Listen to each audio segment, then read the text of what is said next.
Dan Wanyama is making a statement in relation to the ongoing Chan football tournament. Anybody who wants to joyride on that, you can join that fray in the Murugara statement. Thank you, Honorable Speaker. I stand to make a statement on the co-hosting of the African Nations Championship, Chan 2024, and the performance of Harambee Stars. Honorable Speaker, I rise to make a statement on behalf of the Departmental Committee on Sports and Culture on two matters of national importance. Firstly, the successes of Kenya's co-hosting of African Nations Championship Chan 2024 thus far, and secondly, the remarkable achievement of our national football team, Harambee Stars, in reaching the quarterfinals of the said tournament. Honorable Speaker, as this House may be aware, Kenya, together with Uganda and Tanzania, were granted the prestigious opportunity on co-hosting the 2024 edition of the African Nations Championship Chan by the Confederation of African Football, CAF. This tournament presents an important platform not only to showcase our sporting talent, but also to demonstrate our ability to host continental events of this magnitude. The Ministry of Youth Affairs, Creative Economy and Sports ensured that the stadiums met the international standards required to host a tournament of this magnitude, and that this is a great development of our sporting infrastructure. The Committee on Sports also performed its oversight role by engaging the Ministry from as far back as 2023 on the status of Kenya's preparedness to host this great tournament. Honorable Speaker, despite our success in co-hosting the tournament, we have indeed suffered a few setbacks. The House will recall that on 10th August at Kasarani Stadium, challenges of crowd control and the ticketing breakdown posed a serious threat to the tournament. The situation resulted in sanctions imposed by Confederation of African Football, that's CAF, guided the advice from the committee to the local organizing committee, that is LOC, and the Ministry of Youth Affairs, Creative Economy and Sports. Innovative fan zones were introduced outside the stadium to absorb excess crowds, while government enhanced security measures within and around the venues. This initiative has been highly successful in congesting Kasarani, safeguarding funds, and ensuring compliance with CAF standards, thereby averting additional sanctions and enhancing Kenya's reputation as a capable host. The committee will continue to work with the ministry to ensure that the remaining matches are held in strict compliance with the standards required by the Confederation. Honorable Speaker, permit me to now talk about the performance of national football team, the Harambee Stars. The national team has shown commendable spirit, discipline, and determination. This House will recall that Harambee Stars defeated the Democratic Republic of Congo, overpowered Morocco, held Angola to a draw, and most recently outclassed Zambia. This has resulted in Harambee Stars emerging as the group leaders with 10 points, thereby earning their place in the quarterfinals against Madagascar. The quarterfinals game is scheduled for Friday, 22nd August at 5 p.m. at Kasarani Stadium. It is worth mentioning that the great work that national coach Benny McCarthy is putting in with his team, we commend him for the tactical skills that continues to impact to the national team. And we believe that he has what it takes to steer the team to victory through the quarters, semi-finals, and eventually the finals. Honorable Speaker, indeed, talent is not the challenge in Kenya across sporting disciplines. We have an abundance of talent beyond planning. This administration is determined to actualize the Talanta Hela initiative. The committee will continue to work with the Ministry of Sports and all relevant stakeholders to ensure that any legislative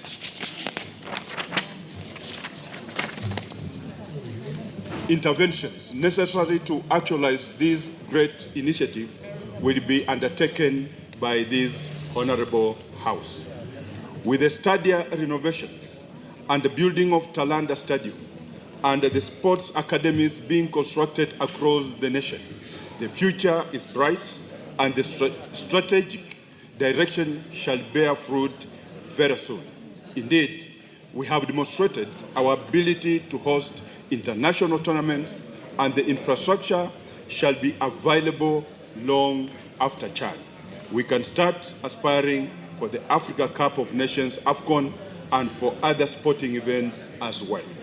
Honorable Speaker, I wish to thank His Excellency, the President, for motivation that he has accorded to the national football team.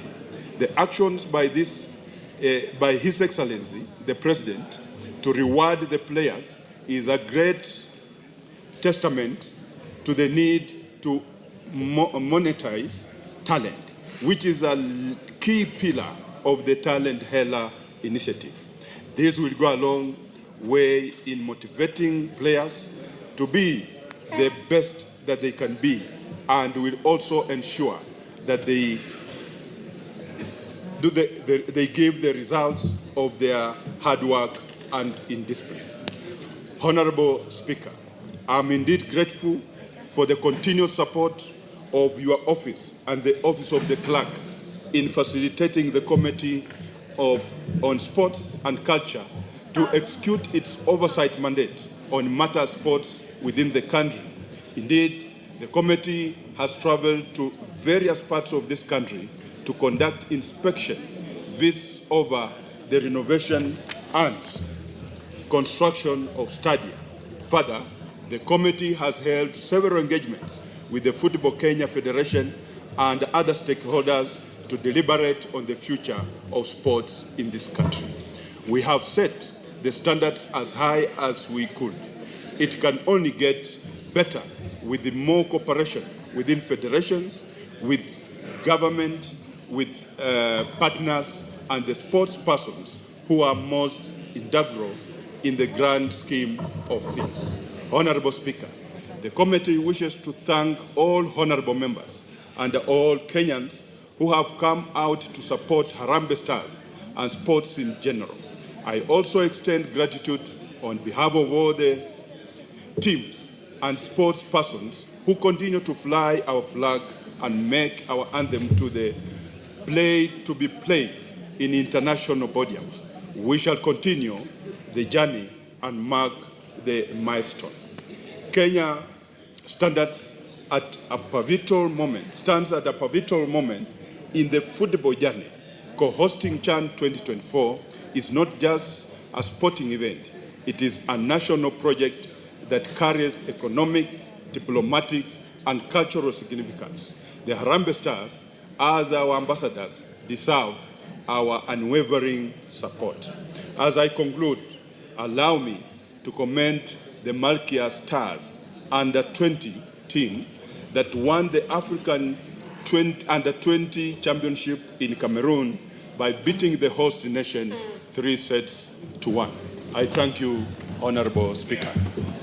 Thank you, honorable members. I've been requested to give an opportunity to Honorable Otienda Mola as the captain of the Bunge football team to complement that statement. Honorable Otienda Mola. Thank you, Mr. Speaker. Let me thank Honorable Dan Wanyama and the Sports Committee. On behalf of the Bunge football team, a couple of whose members are here, I see Jack Wanami, Kaikai, Maungu, Mogaka, and a host. Oh yes, and Yesu himself. Well, that's a different team. I was talking about the male one because you. Anyway, I have a very short time, so let me finish this.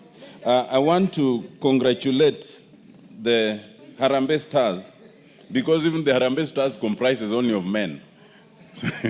So there's the women's football and men's football, and it's not discriminating. It's just that there's each with their own line. Mr. Speaker, I am happier to give these congratulations, unlike matters I will be speaking to later that have brought me much sadness. But on this, I am very happy to congratulate first the players. Secondly, the technical team. Thirdly, the federation itself. Number 4, the Kenyans themselves, and not just Kenyans, East Africans. Number 5, the president, but also ourselves. I will explain. First of all, Mr. Speaker, let me thank the members. Many do not know that when Harambee Stars were preparing in their final 2 and 3 days, we as Bunge FC mobilized ourselves to just go and encourage them where they were training at the Police Circle Stadium. And you'd be surprised how encouraged the boys were, some of them from some constituencies that we come in, some from elsewhere, and they were just happy to shake hands, to play around with the ball, and we hope that that was helpful. Many also do not know that this idea of giving a token to the boys started with this August house. We were able to raise 1 million shillings, and we took to the boys as we were training with them. People might think this is small money, but if you remember, these are boys who play locally, none internationally. Those encouragements are very good. So the president was riding on our back when he upped it to 1 million, now to 2 million, and elsewhere. We set the pace. But lastly, Mr. Speaker, I want us to be conscious of the fact that we are co-hosting. It's not just Kenya. Tanzania is co-hosting, Uganda is co-hosting, and the good news is that each of our countries have qualified for the quarters. And that is unprecedented. So let us encourage ourselves as East African. If we meet against each other, we play like East Africans. We do not play with any annoyance. Yesterday when we watched the thrilling game between Uganda and South Africa, those who love football will agree that's one of the most tantalizing games you'll ever see, where 6 minutes means a lot. I just want to encourage Kenyans to continue supporting the Stars. Continue, if you have the ticket, to come to the to the stadium. If unfortunately you don't have the ticket, go to any of the visual points that have been set up, or watch it at home. Thank you. Go the Stars. Thank you, honorable members. Those who never watch football, yesterday, 6 minutes to time, Uganda was down 3-1 against South Africa. And in 6 minutes, they rallied their strength and scored twice to draw and qualify. Honorable members, this CHAN has reignited our spirit of football. Those who watched football in the early years can remember the phenomenal team of Mohamed Abbas, Hussein Harry, John Bobby Okola, Josephat Murila, Ambrose Ayoi, Wilberforce Mulamba, JJ Masiga, Onyango Jogo, and many others who made this country proud. Will you? Lelmengit, you are too young to remember those good old days. So, honorable members, you may do your foot thumping to support Harambee Stars for their next encounter.